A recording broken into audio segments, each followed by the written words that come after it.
The day I walked into my son's wedding, my heart froze.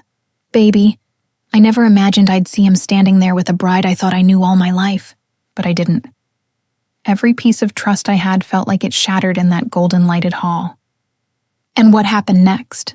Well, it changed everything I believed about family, love, and secrets. I found out about my son's wedding through a photo, baby. A single, blurry photo sent to me by a neighbor's niece. My son, standing there in a cream suit, smiling like a man who'd never known me. But it wasn't the wedding that broke me. It was the bride. Because when I looked closer, when my old hands trembled and my glasses slid down my nose, I realized I knew her. Too well. She had once sat at my kitchen table, calling me Mama Grace, eating my cornbread, crying over a heartbreak I helped her heal. And now she stood beside my son, wearing white. The world tilted that day. The kettle screamed on the stove. My heart went still. I didn't cry, not yet, because deep down I knew this wasn't just betrayal. It was God's way of uncovering something I was never meant to stay blind to. You ever have those mornings that feel like they've been kissed by heaven itself, baby? The kind where sunlight slips through lace curtains and paints your kitchen in gold? That was my life before everything changed. Quiet, simple, and full of love I thought would never fade. I lived in a little brick house on Willow Street, just 2 blocks from the old church where I sang in the choir for 30 years. My mornings always started the same.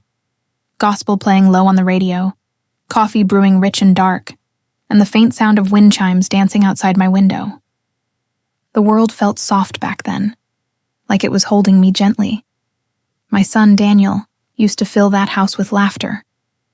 He was my pride and joy, tall, handsome, polite, the kind of young man folks in church used to call raised right. Lord, I remember how he'd run down those steps every morning, kissing my cheek before work. "Mama, you want me to grab you something from the bakery?" he'd say, and I'd smile, pretending I didn't love that he still asked. "No, baby, just come home safe. Daniel was my everything. My husband passed years ago, and since then, it had been just the 2 of us, me and my boy against the world." I worked nights at the community center, teaching little girls how to sew, while Daniel worked his way up in a small marketing firm downtown. He was always busy, always dreaming bigger, but he never forgot to call, never forgot to say, "I love you, Ma," until one day, he started forgetting. It was small things at first. Missed dinners, short phone calls, texts that said, "I'll call later." I told myself he was just busy. That's what good sons do, right? Build their lives, work hard, make their mama proud. But deep down I felt a shift, like a thread pulling loose from a quilt you spent your whole life stitching. Still, life went on. Every Sunday, I set 2 plates on the table after church, even if he didn't show up. The smell of baked chicken, sweet potatoes, and cornbread filled the air. I'd hum while setting his chair, whispering little prayers that he'd walk through that door, saying, "Sorry, Ma, work ran late again." But the door stayed quiet. My best friend, Sister Ruth, noticed it first. She came by one afternoon with a peach cobbler and her usual nosy love. "Grace," she said, setting her purse down, "you've been setting that extra plate every Sunday for 3 weeks. That boy of yours must be in love." I laughed it off, fanning my face with a napkin. "Don't start, Ruth." But the way she looked at me, that knowing smirk, stayed in my mind long after she left. Maybe he was in love. Maybe that's why he'd been distant. One evening, while I was folding laundry, Daniel called. His voice sounded tired, hesitant, almost guilty. "Ma, I might not make it by this weekend," he said softly. I smiled through the ache. "That's all right, baby. Just take care of yourself." He paused, like there was more he wanted to say. Then he sighed. "I will, Ma. I promise." After that night, weeks passed without hearing from him. His absence grew heavy, like silence you can touch. I'd catch myself standing at the window some evenings, watching the streetlights flicker on, wondering where he was, wondering if he was eating right, and wondering, most of all, who had his heart. Then came her. I first met her on a rainy Thursday. Daniel brought her home unexpectedly, drenched from the storm, smiling like sunshine. "Ma," he said, brushing raindrops off his coat. This is Alana. She was beautiful. Soft brown skin, deep eyes full of kindness, and a voice like silk. The kind of woman who seemed to belong in poetry books. And baby, she hugged me like she meant it.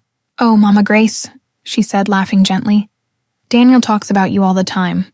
I liked her. Lord knows I did." She had that same nervous sweetness I once had when I met Daniel's father. She helped me wash dishes, listened to my old stories, even asked for my cornbread recipe. And when Daniel left the room, she'd whisper things about her mama being gone, about how she always wanted a mother figure. My heart softened toward her instantly. I thought, this girl's the one. But time has a cruel way of testing love, baby. As weeks turned into months, Alana started coming around less. Daniel stopped bringing her. When I asked, he said, "We're just taking space, Ma." I didn't push. Young love has its storms, I know that. But something about his tone didn't sit right. There was guilt there, or fear. Maybe both. Still, I prayed for them. Every night I prayed, until one morning I woke up to that photo, the one that shattered my peace like glass. Daniel in a cream suit, Alana in white lace, and me, not even invited. I remember standing in my kitchen, the smell of burnt toast filling the air. The photo glowed on my phone screen, and the world went quiet. Even the clock on the wall seemed to stop ticking. My knees went weak. I set my coffee down before it slipped from my hands. The first thought that crossed my mind wasn't anger. It was disbelief. He wouldn't do this to me. But then I looked closer, and I saw her face. Alana. The same woman who'd called me Mama Grace. The same woman who cried in my arms. Who told me she wasn't ready for love again. And now, she was my son's bride. Married in secret. Without a word. That was the day the world cracked open, baby. But it was only the beginning of what God was about to reveal. You know, baby, silence has a way of speaking when people stop telling the truth. After I saw that wedding photo, it was like something inside me stopped breathing. I didn't call Daniel right away. I couldn't. My heart was trembling too hard to hold a phone steady. For 2 whole days, I just sat in my kitchen, staring at that picture. The two of them smiling like they had nothing to hide. Every time I blinked, I'd see Alana's face pressed against his chest, her hand resting where his heart used to belong to me. When I finally gathered the strength to call, the phone rang only once before going to voicemail. "Hey, it's Daniel. Leave a message." I hung up before the beep. That night, I couldn't sleep. The rain beat against my window, whispering things I didn't want to hear. Around midnight, I found myself walking through the living room, looking at old photos. Daniel in his graduation cap, Daniel holding his first job offer, Daniel hugging me on my birthday. Every picture felt like a promise he'd broken. By morning, I made up my mind. I wasn't going to yell or cry. I just wanted to understand. So I baked a pie, sweet potato, his favorite, and drove to his apartment unannounced. The moment he opened the door, baby, I knew. He froze, just for a second, like a child caught with his hand in the cookie jar. "Ma?" he said, stepping aside. "What are you doing here?" "I came to see my son," I said softly. "That's still all right with you?" He scratched the back of his neck, eyes darting toward the living room. That's when I saw her. Alana. Sitting on the couch, barefoot, wearing one of his shirts. Her face changed when she saw me. Not guilt, exactly. More like panic. She jumped up quickly. "Mama Grace, don't you call me that," I whispered. My voice cracked on the last word. Daniel stepped forward. "Ma, please, let's just talk." "Oh, now you want to talk?" I said. My hands trembled, but I kept my tone calm, the way mothers do when they're holding back fire. "You couldn't talk before you said your vows?" He looked down at his feet. It wasn't supposed to happen like that. "How is it supposed to happen, Daniel? You marry the woman I thought was gone, and then what? Tell me when you need a babysitter." Alana whispered. "Grace, please." I turned to her. "You came into my home. You looked me in the eye. You called me Mama, and all that time you were hiding this?" She started crying then, soft at first, then louder. Daniel tried to comfort her, wrapping his arm around her shoulders. And that was the moment something inside me broke. Watching my son hold her instead of facing me, baby, it was like being erased from my own life. I set the pie down on the counter. My voice went cold. I hope it's good, since it's the last thing I'll ever bake for you. Then I walked out. The drive home blurred into gray rain and streetlights. By the time I pulled into the driveway, my tears had run dry. I sat there in silence, hands gripping the steering wheel like I could squeeze the truth out of it. Days passed. Weeks. Daniel didn't call. Neither did Alana. But the world has a cruel way of forcing you to see what you'd rather ignore. One Sunday after church, Sister Ruth came running up to me, eyes wide. "Grace, baby, you seen the paper?" I frowned. "No, why?" She pulled it from her purse and unfolded it with shaking hands. Right there on the society page, Daniel and Alana's wedding photo again. "Local entrepreneur weds in private ceremony," the headline read. I smiled weakly, even as my chest tightened. So that's what they call it. Private. Ruth's eyes softened. "You didn't know?" I just shook my head. Later that week, I got an invitation in the mail. Not to a celebration, oh no baby, but to a baby shower. For them. I stared at that white envelope for a long time. The handwriting was neat. Alana's handwriting. Inside, she'd written a note. "I know I hurt you, Mama Grace. I hope one day you'll forgive me. Daniel says he can't celebrate this moment without you." I sat on my porch, letter trembling in my hands, watching the sunset dip behind the trees. I wanted to hate her. I wanted to hate him. But underneath it all, I felt something worse. Loneliness. Because no matter what they'd done, they were still my family. That night, I knelt by my bed and prayed. "Lord, I don't know how to forgive what I don't understand, but if there's something you're trying to show me, help me see it." Days turned into nights, nights into weeks. Then one evening my phone rang. "Ma?" It was Daniel, his voice low, unsure. "Can we talk?" When he came over, I saw exhaustion in his face. Dark circles, weight he hadn't carried before. He sat on the couch like he didn't know where to begin. "I didn't mean to hurt you," he said. "Then why hide it?" I asked quietly. He rubbed his forehead. "Because I thought you wouldn't approve." My heart dropped. "Approve? Daniel, baby, all I ever wanted was to see you happy." "She was scared," he said softly. "She thought you'd see her as trouble. You know how folks talk about her family." I blinked, confused. "What are you talking about?" He hesitated, then sighed.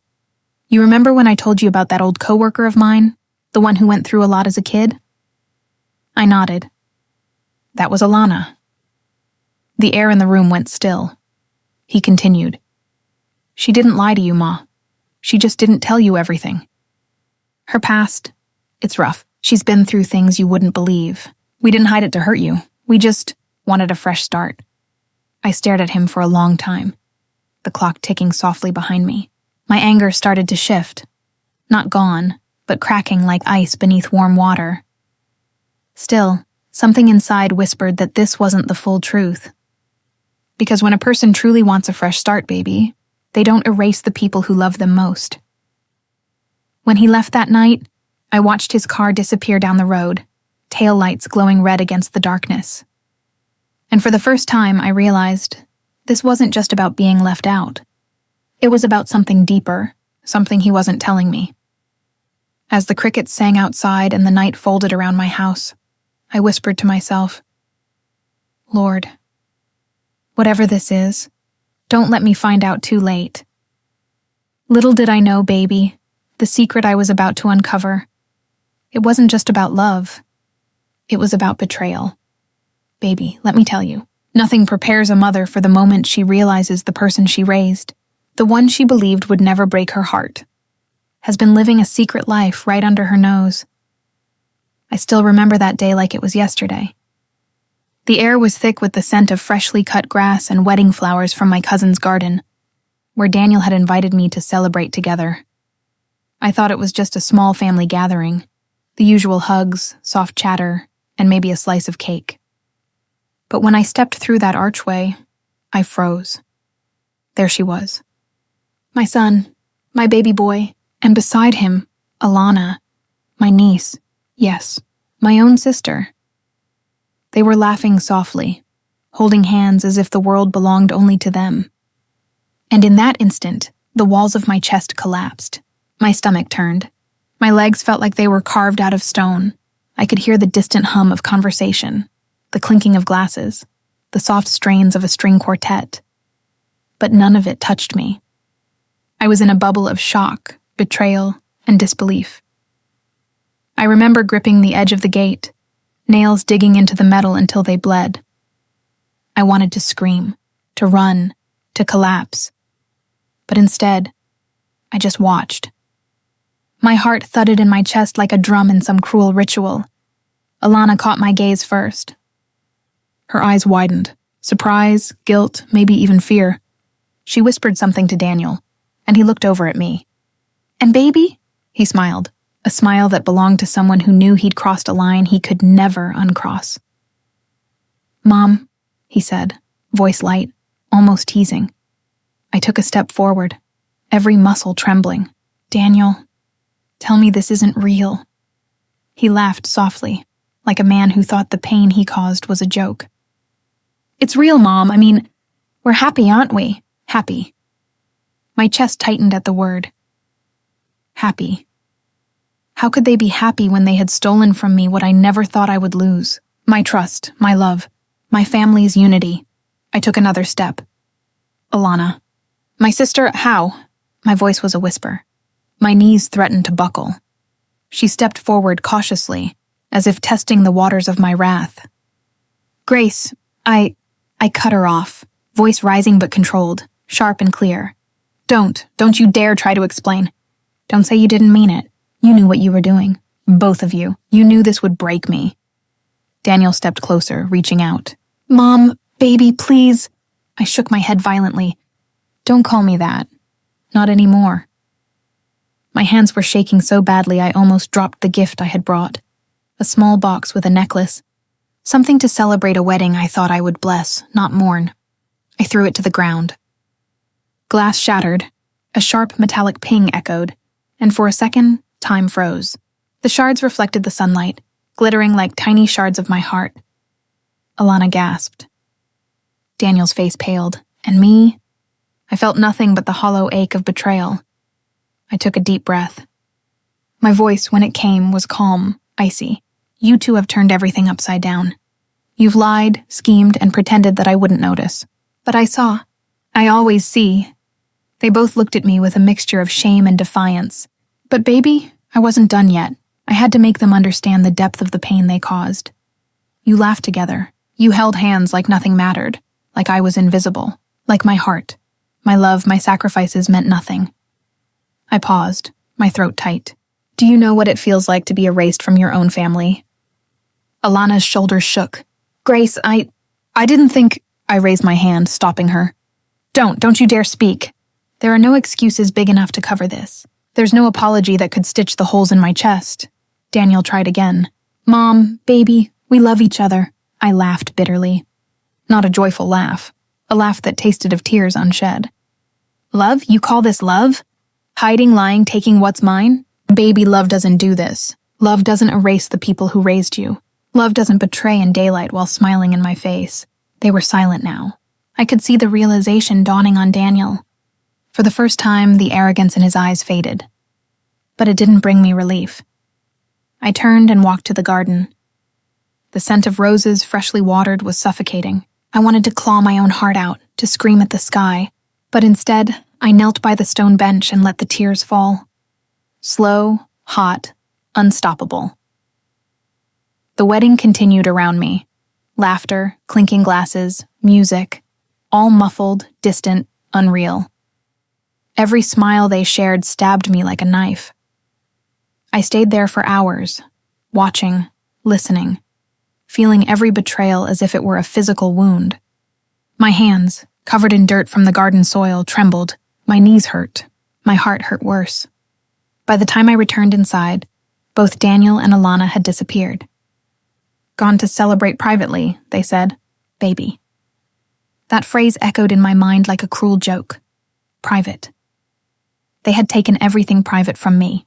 My role, my love, my right to witness my own son's happiness. The house was quiet when I got home. Silent. Empty. But inside, "Baby!" my heart screamed. My son, my sister, they had colluded in a secret that shattered my world. I sat in my favorite chair, the one by the window, and stared at my hands. Once those hands had held Daniel as a baby. Once they had wiped tears from my sister's cheeks. Once they had prepared meals, sewed dresses, and baked cakes for the people I loved most.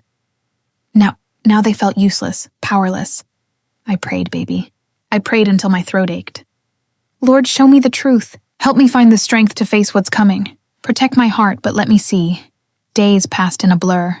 Daniel didn't call. Alana didn't call. And the family? Oh, the family started whispering.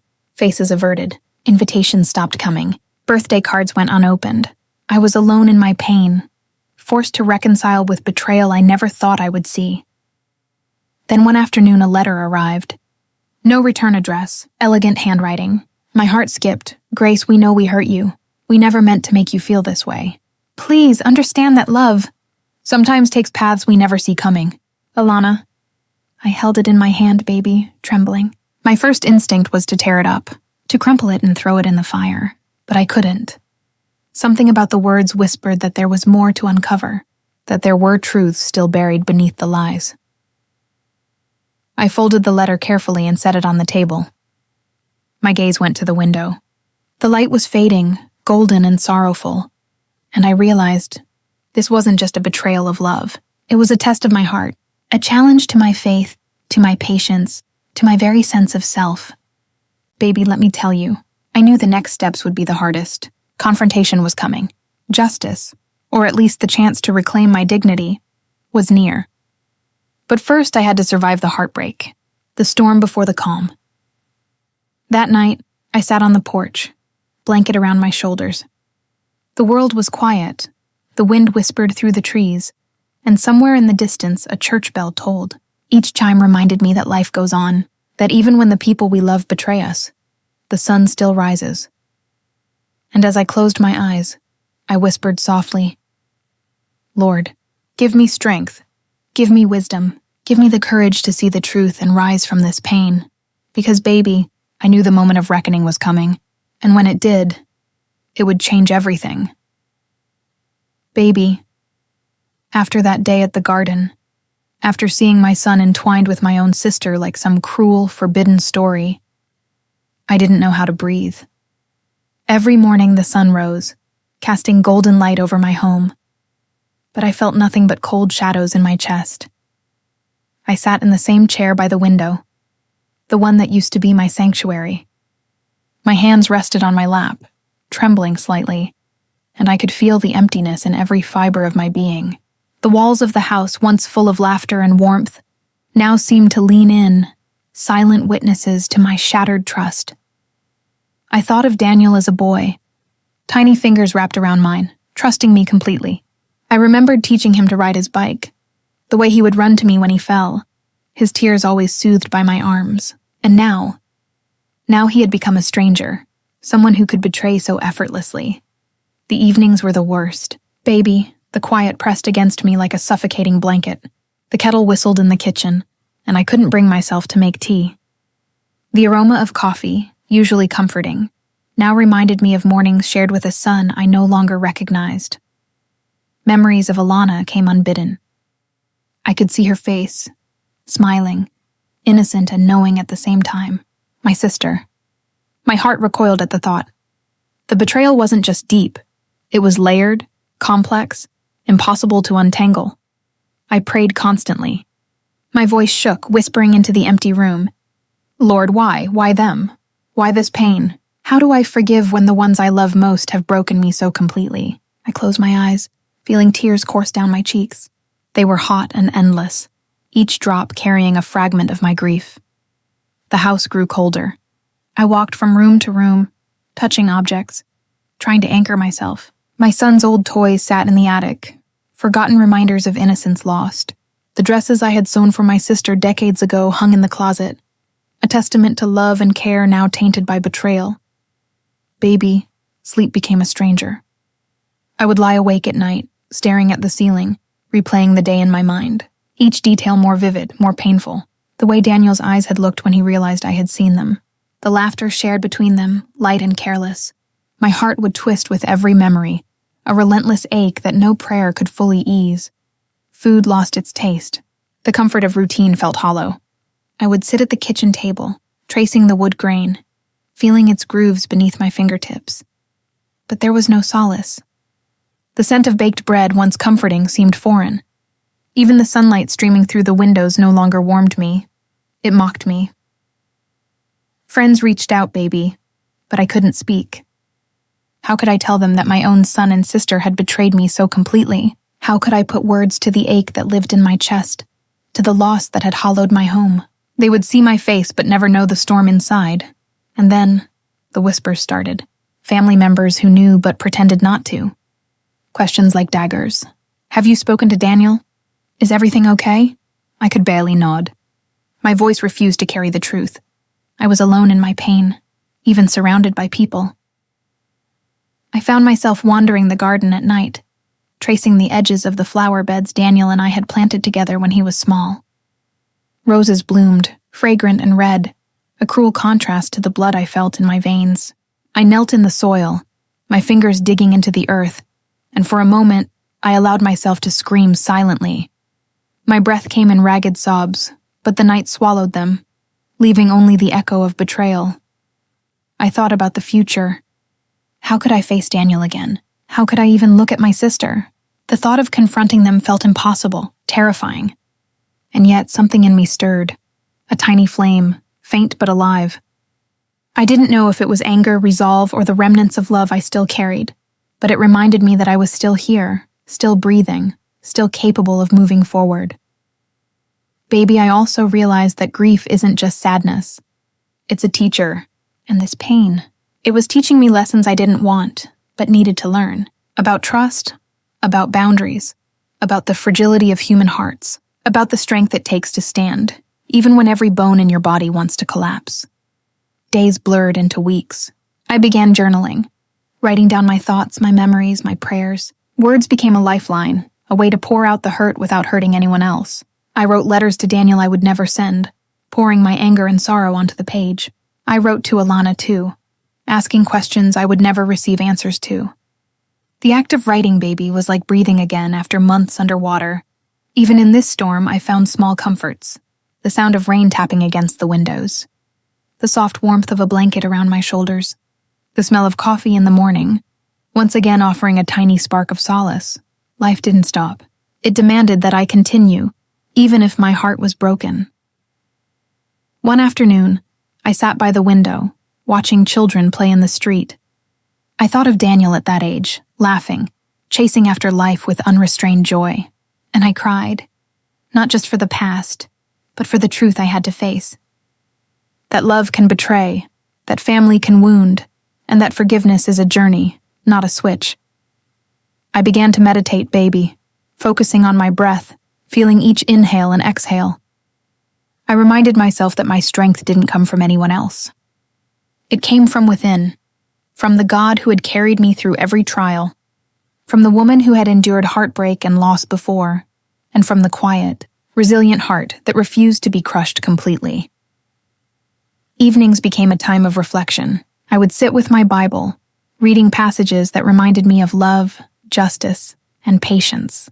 I prayed not for Daniel or Alana, not yet, but for my own healing. For the courage to face them when the time came. For the wisdom to navigate the path forward without losing myself.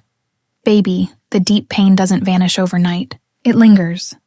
A shadow that follows you into every room, every memory, every quiet moment. But with each day, I felt myself reclaiming small pieces of who I was. A smile here, a laugh there, a memory untainted by betrayal. The house felt less like a tomb, and more like a home again.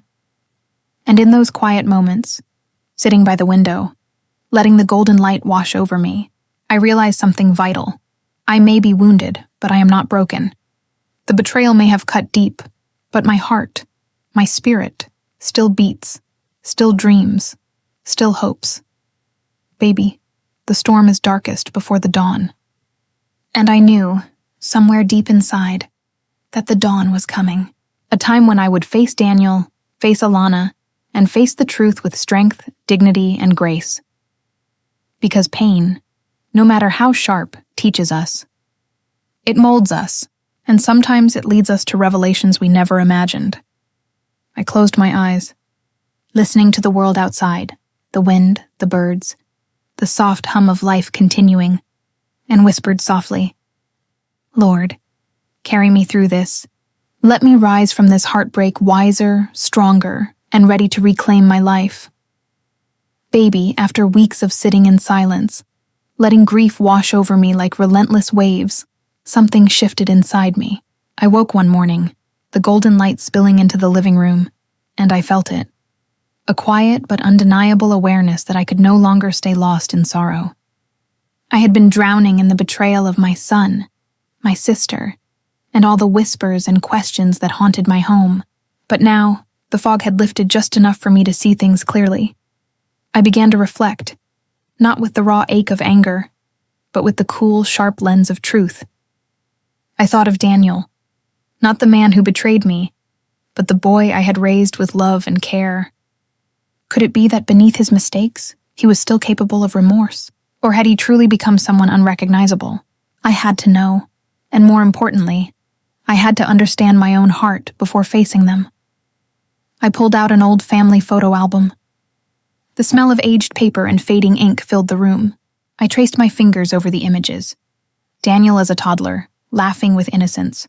My sister and I at Christmas, our faces glowing with joy. Moments of love and trust that now felt distant, almost surreal. But baby, as I looked closer, I saw patterns, subtle truths hiding in plain sight. The betrayal, while excruciating, had also revealed cracks that existed long before the wedding.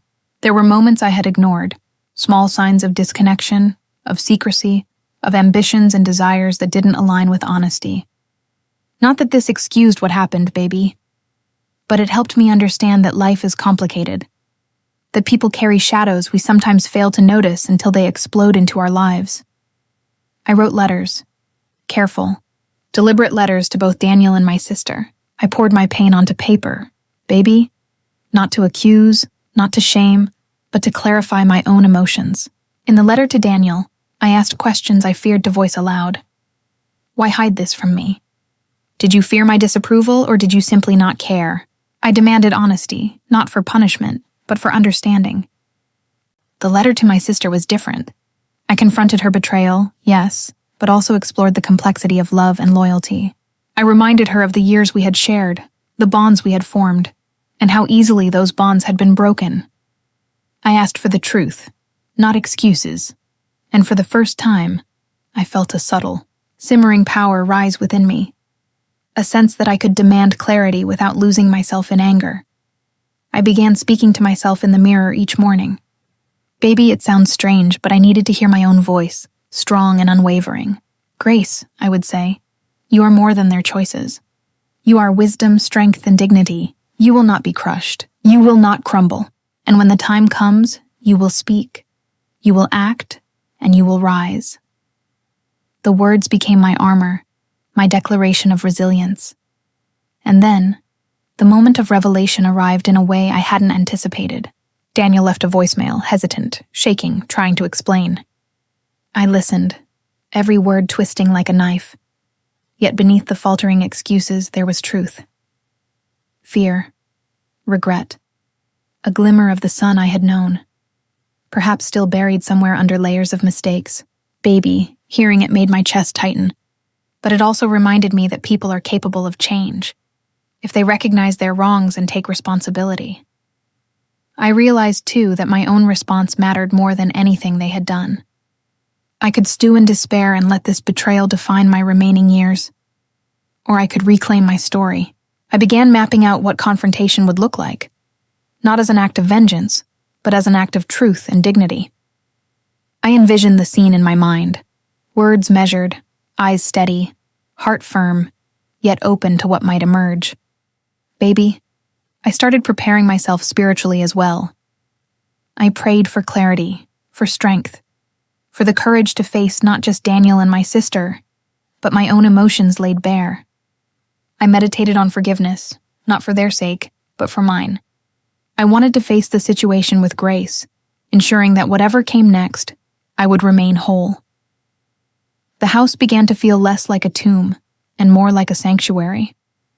I dusted off the corners I had ignored, rearranged the furniture, and let sunlight flow freely into rooms I had shut out of my life. I even went into the garden and tended the roses Daniel and I had planted years ago. Each petal, each blade of grass, reminded me that life continues, that growth is always possible, and that my spirit could bloom again even after such heartbreak. Baby, I reflected on my sister's betrayal. I didn't yet know if I could forgive her, but I knew I had to confront it with honesty.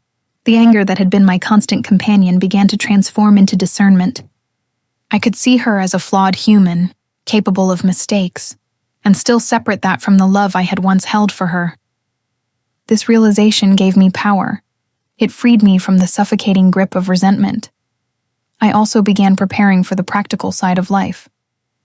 Discussions with lawyers, family mediators, even financial advisors, things I had resisted in the haze of pain, suddenly became clear necessities. Baby, while emotions rule the heart, action rules the world. I needed both to navigate the coming storm. Each night, I revisited my journal, adding reflections, noting insights, and detailing emotions. I started to see patterns. The moments I had allowed fear to silence me, the times I had underestimated my own strength, the instances when love had clouded my judgment. Awareness, baby, was the first step toward reclaiming control. And then, one evening, I walked past Daniel's old room. The sunlight painted warm stripes across the floorboards, dust motes dancing in the beams. I paused, letting memories wash over me, not to drown, but to understand. The boy I had loved so fiercely, the man who had caused so much pain, and the sister whose choices had shocked me. All of them were part of a story that was not yet complete. I realized that the confrontation I had been dreading wasn't about punishment. It was about truth. About honesty. About setting boundaries, reclaiming dignity, and asserting that even in betrayal, love could still exist, tempered by justice and wisdom. Baby, I finally understood that the pain had served a purpose. It had peeled back illusions, forced me to examine every corner of my heart, and prepared me for a reckoning that would not just heal, but transform. The storm had broken me, but it had also taught me to stand. I spent days rehearsing how I would speak, how I would remain calm, how I would let silence be as loud as words when necessary, how I would protect myself emotionally while demanding accountability. I wrote speeches in my journal, not to memorize, but to anchor my emotions, to ensure that when the moment came, my heart spoke with clarity and power. I also found moments of unexpected grace, walking through the park, seeing strangers laugh, children play, couples walk hand in hand. I remembered that life, even amidst betrayal, is filled with beauty and possibility. My heart began to soften in places I thought were irreparably hardened. By the time the day of confrontation approached, I was transformed. Not completely healed. Healing is a journey, baby, but prepared. Prepared to face the truth with eyes open, heart strong, and spirit unbroken. I had turned despair into insight, pain into awareness, and heartbreak into quiet courage. And so, with a steady breath, I whispered to myself, Grace, you are ready. You will meet them not with hatred, but with truth. You will reclaim your story, and when it is over, you will rise, stronger than ever. Baby, this is where the turning point lands. The deep pain has given way to clarity, awareness, and the preparation for justice. The storm is not over, but the woman I am now stands ready to face it, dignified, wise, and unwavering. The morning sunlight spilled through the lace curtains like molten gold, and I felt a strange calmness settle over me, despite the storm brewing in my chest. Today, baby, I was going to face the truth, look Daniel and my sister in the eye, and demand the honesty I had spent weeks preparing for. I dressed carefully, not in mourning, not in anger, but in quiet dignity. A soft beige blouse, a long, warm-toned skirt, my hair neatly pinned back, simple, elegant, unshakable.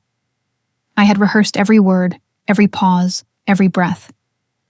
And yet, nothing could fully prepare me for the weight of standing in the same room as the people who had shattered the world I had known. Daniel arrived first, nervous energy radiating off him in waves. I could see it in the tremor of his hands as he held his coffee cup, the way his eyes darted toward mine and then away. "Mama," he whispered, hesitant. His voice faltered. "But baby," I didn't let him finish. I didn't need to hear excuses just yet. I needed to see truth, and then she arrived, my sister. The woman I had loved, trusted, and confided in. She looked as if she had rehearsed her expression too, smooth and guarded, but her eyes betrayed her. Remorse, guilt, fear, and a touch of defiance all rolled into one. I motioned for them to sit. The living room, which had once been a place of warmth and laughter, now felt like the arena for justice. Every object, the old photo frames, the vase with fading roses, the couch where Daniel used to sit as a boy, bore witness to what was about to unfold. I began calmly, almost softly, my voice steady. "Baby," I said, addressing Daniel first, "you hid your marriage from me. You kept secrets that belong not just to you, but to this family. I need the truth, and I need it now." He swallowed hard, eyes glistening. "Mama, I didn't mean to hurt you. I thought I was doing the right thing. I didn't know how to tell you." His words stumbled, breaking like fragile glass. I could feel my own heart ache, but baby, I did not waver. "And you," I continued, turning to my sister. How could you take my son, the boy I raised, and betray your own sister?" My voice was firm, not screaming, but heavy with the weight of years of love, trust, and now betrayal. She flinched, a subtle shake in her hands. I didn't plan for this, Grace. It just happened. I love him, and I know it's wrong, but I can't deny my feelings. Baby, at that moment, the air grew thick. Silence fell like a heavy curtain. I felt the pulse in my throat, the rapid beating of my heart. I looked at them, one after the other, and then, instead of anger, I let my calm strength wash over the room. "Do you both understand?" I said, my voice cutting through the tension, "that what you've done is not just a mistake, it's a fracture in our family. A fracture that cannot be ignored or brushed aside. You've broken trust, you've lied, and you've hidden truths that I had a right to know. But now you have a choice: honesty, responsibility, or continue to let betrayal define you." Daniel's eyes filled with tears, and for the first time, baby, I saw him as both the boy I had raised and the man he had become. "Mama, I'm sorry. Truly. I see now what I've done." His words were simple, but the weight behind them was heavy. And then my sister, my own flesh and blood, spoke. "Grace, I don't expect forgiveness. I only want to be honest. I know I've hurt you. I know I've hurt him. But I can't change my feelings. I'm sorry for the pain." I let the words sink in. "Baby, the confrontation wasn't about shouting or dramatic accusations. It was about truth, about clarity, about giving each person the chance to own their choices." I felt a sense of quiet power. I realized that my role wasn't to punish, but to hold space for honesty, and then decide what justice looks like for me. I paused, letting the sunlight spill over all of us, casting warm shadows. "Justice," I said slowly, "is not revenge. Justice is truth, and truth requires consequences. Daniel, you will live with the weight of what you've done, but you will also carry the opportunity to make amends. And you," I looked at my sister, "you will also bear the consequences of betrayal, but you will be accountable, not just to me, but to yourself." They nodded, silently acknowledging the gravity of the moment. Baby, it was like the air itself had shifted. The tension was no longer sharp, but taut with honesty and clarity. I felt the first flicker of relief since this nightmare had begun. I leaned back, taking a deep breath, and felt my heart settle. I realized that confrontation does not always have to be violent, dramatic, or angry. Sometimes it is simply the act of facing truth with dignity, demanding accountability, and refusing to be broken by others' choices. Then, Daniel spoke again, softly. "Mama, I'll do whatever it takes to make this right." His voice was earnest, tremulous, and baby, I knew he meant it. Not perfect, not yet healed, but real. And my sister, hesitant but sincere, whispered, "I will carry this guilt with me. I will live with the consequences." I nodded, letting the room absorb these words. Baby, I knew that forgiveness was not instant, but the acknowledgement of truth, responsibility, and accountability had already begun to heal the cracks in our hearts. The moment was cinematic, almost surreal. Sunlight glinted off the photo frames, dust motes danced lazily in the beams, and I felt a sense of empowerment I hadn't known since the betrayal. I had stood firm, unshaken, and my spirit had not been crushed. I realized something crucial. Confrontation is not about crushing the other person. It is about rising above pain, claiming your truth, and ensuring your heart remains unbroken even when others falter. Baby, I felt the strength of every year I had lived, every challenge I had endured, every tear I had cried. It was all converging into this one powerful moment. I concluded, softly but firmly, "Let this be the turning point. Truth is here, choices have been made, and from this day forward, we will all live with the clarity of honesty, even if it is painful. That is the only way forward." Daniel reached for my hand, tentative, seeking connection. I allowed it, baby, but I held my dignity tight. My sister remained seated, reflective, absorbing the weight of her actions. The room was heavy with accountability, yet lightened by the presence of honesty. The confrontation, baby, was over. Not with shouting, not with drama, but with truth. And in that truth, I felt a sense of liberation I hadn't known I would feel. I had faced the storm. I had seen their eyes, heard their voices, and remained unbroken. As I looked at them, I whispered softly to myself, "Grace, this is the power of truth.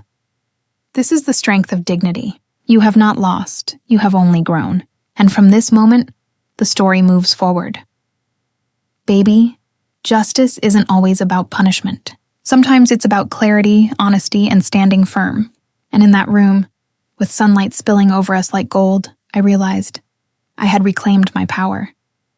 I had reclaimed my story, and the world, no matter how broken, could not diminish the strength that resided in my heart. The confrontation had ended, but the healing was just beginning. And baby, I knew that with truth as my shield, no betrayal, no secret, and no hidden wedding could ever take away my dignity again. The days after the confrontation were quiet, almost eerily so.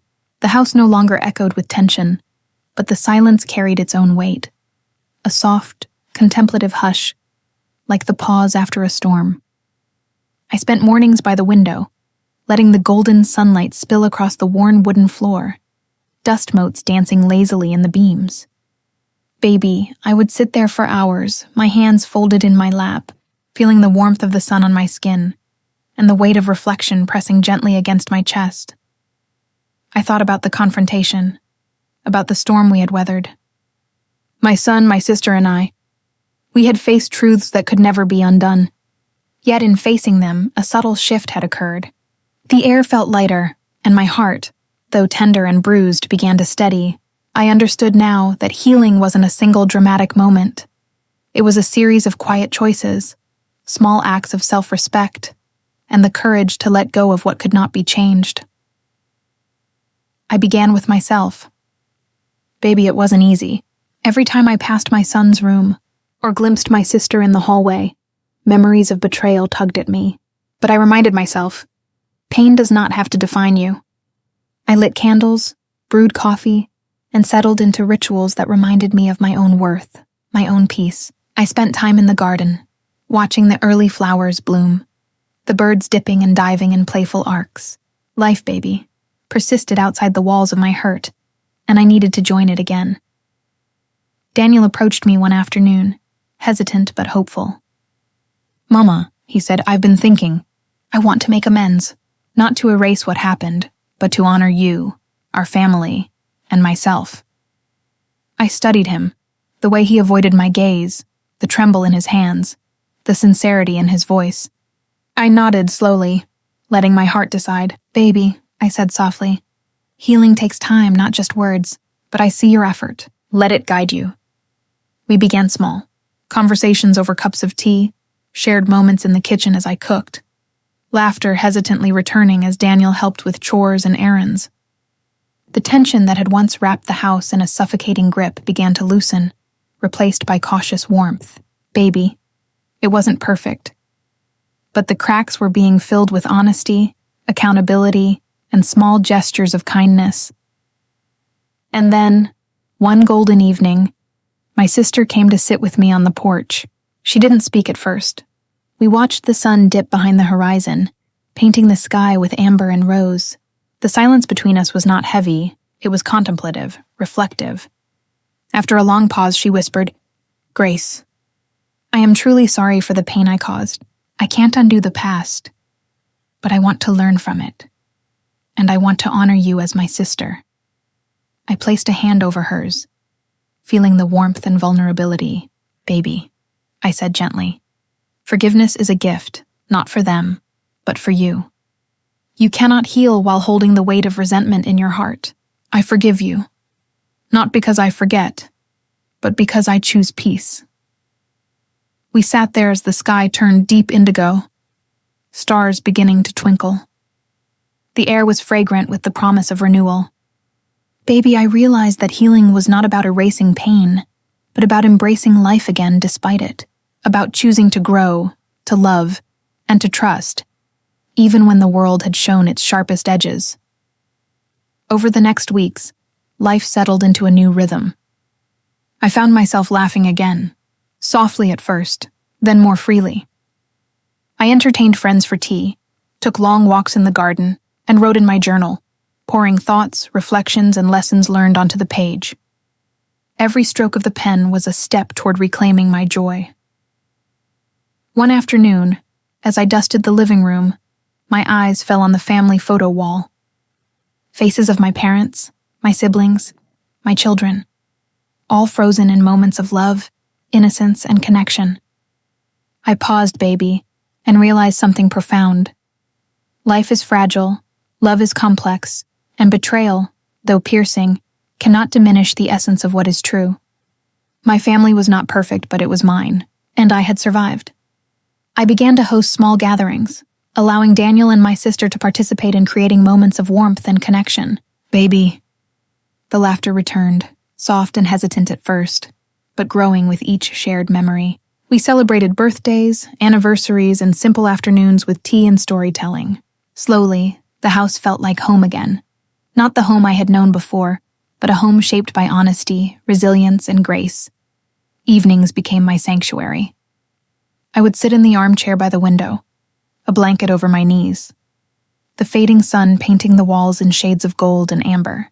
I reflected on lessons learned. Trust can be rebuilt, but only with truth. Pain can be endured, but only with courage. And love persists, even when broken, reshaped by understanding, patience, and forgiveness, baby. I also discovered the quiet joy of solitude, not loneliness, but the peace that comes from being fully present with oneself. I would sip tea slowly, savor the aroma, watch the birds flit between branches, and feel the rhythm of life pulsing gently through me. In those moments, I knew I was whole, even as the echoes of betrayal lingered.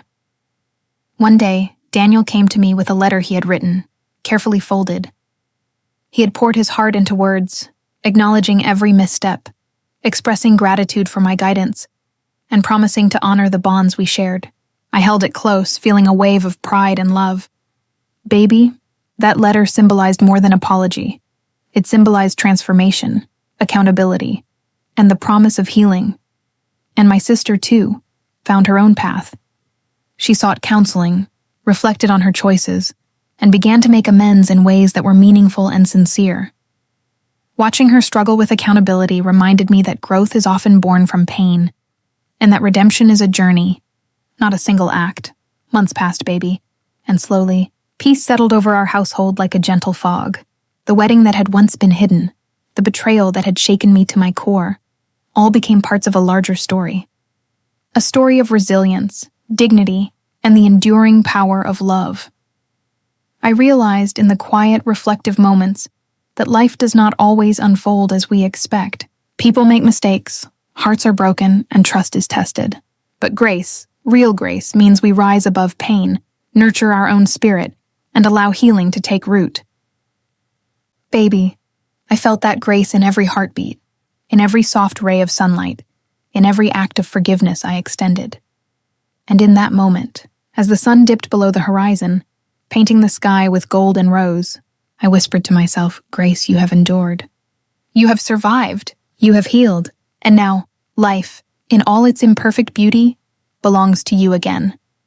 Healing, baby, is not linear. It is a series of gentle steps, quiet reflections, and acts of courage. But when you choose it, embrace it, and live it with dignity, it blossoms into something profound. I had reclaimed my home, my heart, and my story. And as I closed my eyes that evening, I knew the journey forward would be guided by truth, love, and unwavering strength. Baby, remember this. Even when betrayal cuts deep and secrets threaten to unravel your world, the soul that chooses healing, reflection, and grace is never truly broken. I had walked through fire, and now I walked into sunlight, whole, strong, and ready to embrace life once more. Baby, let me tell you something. Life doesn't always unfold the way we imagine. Sometimes the people we love the most make choices that break our hearts, and the world feels heavy with betrayal. But hear me clearly, baby. Grace is not about ignoring pain. Grace is about facing it, living through it, and finding the strength to rise again. I learned that forgiveness isn't about forgetting what happened or pretending the hurt never existed. It's about freeing your own soul from the weight of anger and resentment. It's about reclaiming your peace, even when the world around you seems fractured. I chose to heal, not because it was easy, but because I refused to let betrayal define my life. And you know, baby, healing is a quiet power. It's in the mornings when sunlight warms your skin, in a cup of tea shared with someone you love, in laughter that returns softly after tears. It's knowing that life, with all its imperfections, can still be beautiful. So baby, remember this. Hearts may be broken, secrets may be revealed, and pain may visit your door, but your spirit, your dignity, your capacity to love and forgive, that's yours forever. Hold on to it, nurture it, and let it guide you into the light.